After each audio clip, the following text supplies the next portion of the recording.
Hello students, today we will do differences between metals, non-metals and metallites. Why we will do this? Because we will study today types of elements. We have studied pure substance element, and elements are made up of same or single kind of atoms. Based on some physical and chemical properties, we classify elements, 118 elements in metals, non-metals and metallites. In your 8th class also you have done this. So this time we will repeat it. What are metals? Simply you do. Metals are substances which are lustrous in nature, which are shiny, and non-metals which are non-lustrous. Here I will take these properties in the form of difference so that properties as well as differences will be clear to you. Some exceptions are also there that I have written in bracket. Okay, let's start.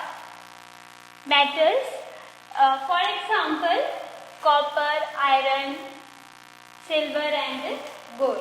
Keep these in mind when you study this. Non-metals like carbon, oxygen, iodine, etc. Okay.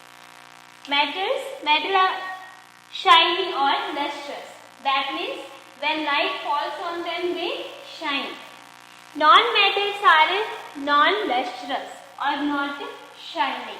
As we have seen, copper, gold, iron, when light falls on them they shine.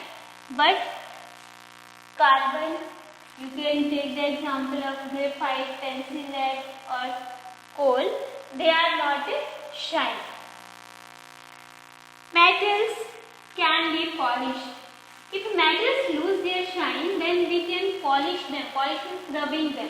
When we rub them or polish them, they regain their luster.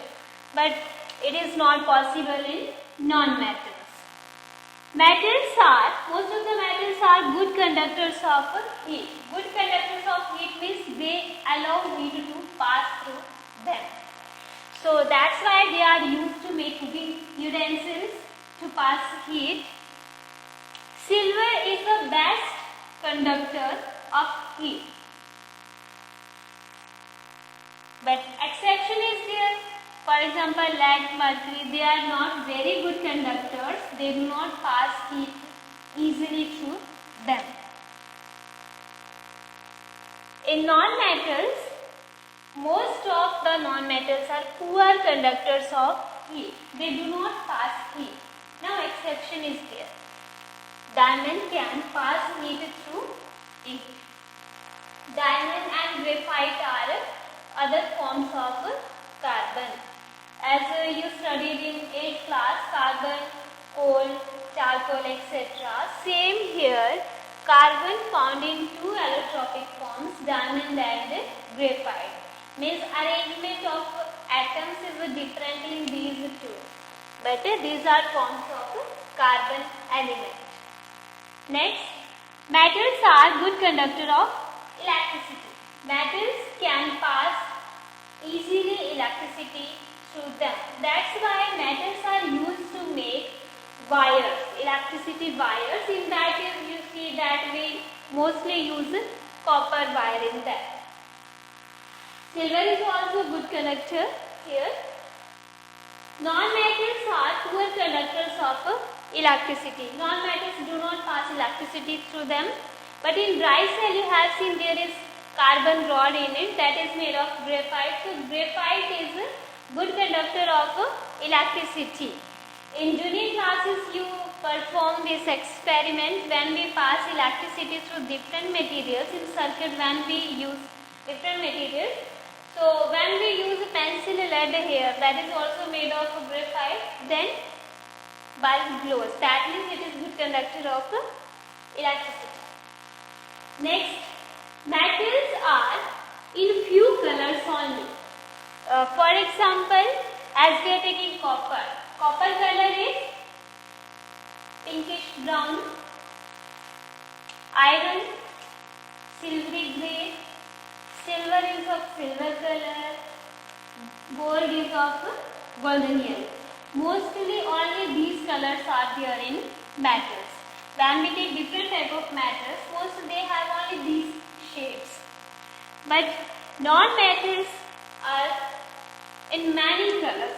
Different non-metals have different colors. They can be blue, green, yellow, brown, etc. Any color. Metals are hard in nature. We can't break them easily. Iron, it is very hard. But exception is there. Sodium and potassium metals are very soft. They are very soft like an eraser. We can cut easily through them by a knife. Non-metals are soft in nature. Non-metals mostly are soft in nature. But exception is there. Diamond. Diamond is the hardest substance. It is not hard, it is not harder, it is the hardest substance, means hard in all substances. Metals are malleable in nature. Malleable means convert into shapes. When we beat metals with something, with a hammer or something, then they become thin and convert into shapes. That's why metals are used to make shapes. You have seen at many places, for example, iron sheets are there used to make rooftops.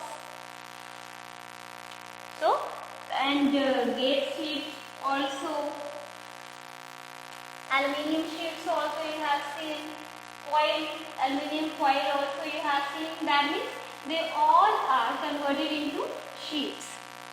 Non-metals are non-malleable. They cannot be converted into sheets. When we apply hammer on them, then they break. Metals are ductile in nature. Ductile means convert into wire. When we stretch metals by hitting, by applying force, then they convert into wires, thin wires. We can see iron wire, copper wire, aluminium wire, that is due to ductility. Non-metals are non-ductile because they break easily. Metals are sonorous in nature. Sonorous means sonority is the property to produce a ringing sound. When we apply resistive force, then they produce a ringing sound. You can see when I put my hand here, sound comes and finish. But when we beat spoon, glass, plate, or many of you have seen bell, ringing bell in your schools also, that is due to sonority property. So they produce a ringing sound, long sound. This is sonority. Non-metals are non-sonorous. They do not produce any ringing sound. Metals have high melting and boiling point. They are very hard, so we have to give them very high temperature to melt or boil. Now exception is there: mercury, potassium, gallium, etc. Mercury we have seen in thermometer. At room temperature also it exists in liquid form. So this is exception for mercury. When we put gallium on our hand or palm, then it takes heat from our hand, that is latent heat, and converts into liquid. So these were the exceptions. Although metals have high melting and boiling point. Non-metals have low melting and boiling point. And due to this, some of non-metals exist in gaseous state also, as I have taken the example of oxygen here. But graphite diamond has a very high melting point and boiling point. It is up to 5,000. That means we have to heat them more to melt. Metals have a high density. What is density? First chapter we have done. Density is mass per unit volume. Their particles are very close, so they have high density. Non-metals have low density, but exception is there, that is for iodine. Iodine is very heavy, so it has a high density. Metals have high tensile strength. Tensile strength means they can hold things with them. That's why we use iron metal to make bridges, etc. Non-metals have low tensile strength. When we apply force or when we hang something with them, they break easily. So we can use brittle word also here. Metals exist in solid states mostly. Most of the metals are in solid state. They have high density, they have high tensile strength, they have high melting and boiling point. So they exist mostly in solid state. But non-metals can exist in all states. Here, exception for mercury was there. Mercury is the only metal that exists in liquid state at room temperature. This exception is here for solid state. But non-metals exist in all the states. In solid, we have taken the example of diamond graphite. In a liquid, bromine. Bromine is the only non-metal that exists in liquid state. And gaseous states, we can take all the gases. We have done yesterday oxygen, nitrogen, chlorine, fluorine, etc. All the gases are non-metals. Metals, from about 118 elements, most of the elements are metals. About 80% of elements are metals. And only few elements left are non-metals. Except these two. We can classify elements in metalloids also. What are metalloids?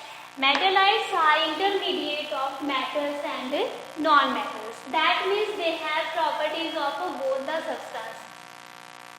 So we cannot put these substances in metals or non-metals. That's why we have categorized them in metalloids. Metalloids have intermediate properties. That's why they are also called as semi-metals. Semi means half. They have half properties of metal. That's why called as semi-metal. A few examples are there. Boron, silicon, germanium, arsenic, antimony, etc. In periodic table, you can see the green colored elements. It is almost 7 elements. Green colored elements given on the left side are metalloids. So today you will study these properly and try to classify most of the metals elements in metals, non-metals and metalloids, and also study the periodic table. Just see and check there.